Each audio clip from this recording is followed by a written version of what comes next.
Terima kasih Anda masih bersama kami. Bagi Anda yang baru saja bergabung, kami hadirkan kembali 3 berita utama hari ini. Di saat harga telur dan daging ayam melambung, pemerintah baru akan menggelar diskusi pemberian subsidi jagung lokal. Seorang anak di Kabupaten Ciamis nekat membacok ayahnya sendiri hingga tewas. 4.353 jamaah asal Jawa Barat gagal berangkat haji tahun ini karena berbagai sebab.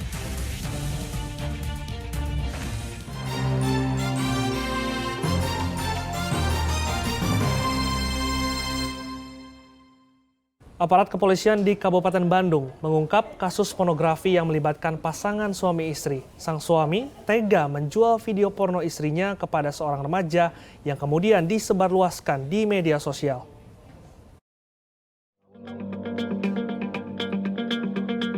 Entah apa yang ada dalam benak tersangka RM dan DM, pasangan suami istri asal kota Bandung ini, hingga terdorong membuat video porno yang dilakukan di tengah perkebunan teh Ranca Bali.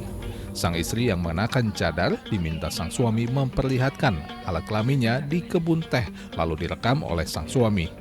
Parahnya, sang suami kemudian menjual video tersebut kepada UD, seorang remaja berusia 17 tahun yang ditangkap polisi di Cianjur, yang kemudian menjualnya melalui akun Twitter dengan harga 100 hingga 300 ribu rupiah. UD menyebarluaskan video tersebut awal Mei 2023 lalu, sedangkan video tersebut aslinya direkam oleh tersangka RM pertengahan Mei tahun 2022 lalu. Wanita ini, DM usia 27 tahun ini, diminta oleh suaminya untuk melakukan perbuatan tersebut. Yang tujuannya awalnya adalah untuk konsumsi pribadi, untuk koleksi pribadi si suami. Selain DM dan RM yang telah ditetapkan sebagai tersangka, polisi juga telah menetapkan UD sebagai anak berkonflik dengan hukum. DM dan RM, keduanya berprofesi sebagai buruh, ditangkap di rumahnya 20 Mei lalu, sementara UD diciduk lebih awal. Atas perbuatannya, mereka dijerat dengan Undang-Undang Pornografi dan Undang-Undang ITE dengan ancaman hukuman maksimal 12 tahun penjara. Muhammad Abbas melaporkan dari Kabupaten Bandung. Sementara itu, seorang anak di Kabupaten Ciamis tega membacok ayahnya sendiri dengan cangkul hingga tewas di lokasi kejadian. Polisi akan melakukan tes kejiwaan kepada pelaku. Suratman berusia 40 tahun tega membunuh ayahnya sendiri. Kejadian bermula ketika Samsuri yang berumur 70 tahun pulang dari sawahnya di Lakbo, Kabupaten Ciamis. Seperti biasa, korban kemudian menyimpan cangkul di samping rumahnya. Suratman yang datang kemudian bertemu ayahnya. Tanpa sebab yang jelas, Suratman mengambil cangkul milik korban dan menghujamkan ke tubuh sang ayah hingga korban pun tersungkur. Korban pulang dari sawah, ketemu dengan pelaku, karena pelaku juga mengalami gangguan jiwa, kemudian terjadi pembunuhan. Sementara karena seperti itu, motif sedang dicari, tapi kami tidak bisa begitu saja, karena gangguan jiwa harus dibuktikan dengan keterangan dari saksi. Korban yang mengalami luka di bagian kepala dibawa ke puskesmas, namun nyawanya tidak tertolong. Pelaku kemudian diamankan warga ke polsek terdekat. Jumlah luka itu ada 3 titik. 3 titik di kepala khususnya? Di kepala ya, semuanya di kepala. Jadi diketahui itu pelaku itu di ODGJ, menyandang ODGJ atau seperti apa? Dan menurut keterangan keluarga dan lingkungan, kurang lebih 10 tahun ke belakang memang pernah dibawa ke rumah sakit masalah kejiwaan di Jawa Tengah. Polisi akan melakukan tes kejiwaan karena pelaku diduga mengalami gangguan jiwa. Sebelumnya, pelaku juga pernah dibawa ke rumah sakit jiwa. Eko Setiabudi melaporkan dari Kabupaten Ciamis. Sementara itu, pencurian di salah satu kedai kopi di Kota Cimahi Senin dini hari terekam kamera pengawas.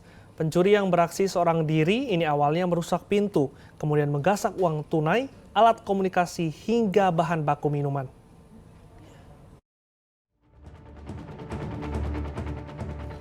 Rekaman kamera pengawas menunjukkan seorang pria yang mengenakan topi masuk ke salah satu ruangan kedai kopi yang berlokasi di Jalan Melong, Kecamatan Cimahi Selatan, Kota Cimahi. Pencuri yang masuk Senin dini hari dengan menjebol pintu masuk dengan santainya membongkar mesin kasir dan menggasak uang tunai. Tak cukup di situ, pelaku juga kemudian membawa kabur alat telekomunikasi berupa 1 unit ponsel dan tablet, sedang uang tunai yang digasak senilai Rp450.000. Total kerugian yang diderita pengelola kedai kopi diperkirakan mencapai lebih dari Rp2 juta. Setengah 2 dini hari pelaku sendiri lewat pintu pinggir, pintu samping dengan cara ngebobol. Pelaku sendiri sekitar 1 orang aja, cuma 1 orang sepertinya. Kalau yang dilihat dari CCTV pertama masuk ngegeledah tempat, terus ngambil barang kayak barang handphone 1, tablet, sama uang Rp450.000 sama bahan baku. Kira-kira 2 juta lebih. 2 juta lebih. Ya. Kalau kerugian 2-3 juta kayaknya. Kasus pencurian ini sudah dilaporkan ke aparat kepolisian sektor Cimahi Selatan. Polisi sudah melakukan olah TKP dan memeriksa sejumlah saksi di sekitar lokasi kejadian untuk segera mengungkap kasus ini. Diperkirakan pelaku sudah mengenali dan mengincar lokasi sebelum mencuri. Muhammad Abbas melaporkan dari Kota Cimahi. Sebanyak 3 pucuk senjata api milik anggota Polres Sumedang ditarik karena kurang lengkapnya surat izin penggunaan. Hal tersebut dilakukan saat berlangsungnya pemeriksaan rutin di Polres Sumedang. Polres Sumedang melakukan pemeriksaan rutin izin kelengkapan penggunaan senjata api bagi para anggotanya. Anggota di lingkungan Polres maupun anggota Polsek jajarannya tak luput dari pemeriksaan kondisi kelayakan senjata api, amunisi maupun izin memegang senjata api. Dalam pemeriksaan tersebut, 325 pucuk senjata api sebagai dukungan tugas kepolisian yang bersifat preventif maupun represif diperiksa langsung oleh anggota Propam. Dari jumlah tersebut, ada 3 pucuk senjata api yang ditarik karena surat izin yang belum diperpanjang dan kelengkapan surat yang belum diselesaikan.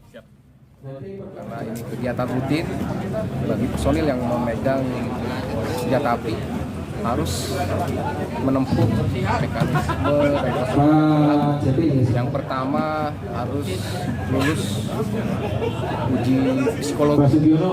Setelah uji psikologi, peserta anggota juga diwajibkan untuk memperpanjang SIMSA atau surat izin memegang senjata api. Bagi yang tidak lulus SENDI, untuk senjatanya kami tarik, dan untuk yang SIMSA-nya belum diperpanjang, sementara kami tarik sampai diperpanjang sesuai dengan mekanisme yang berlaku.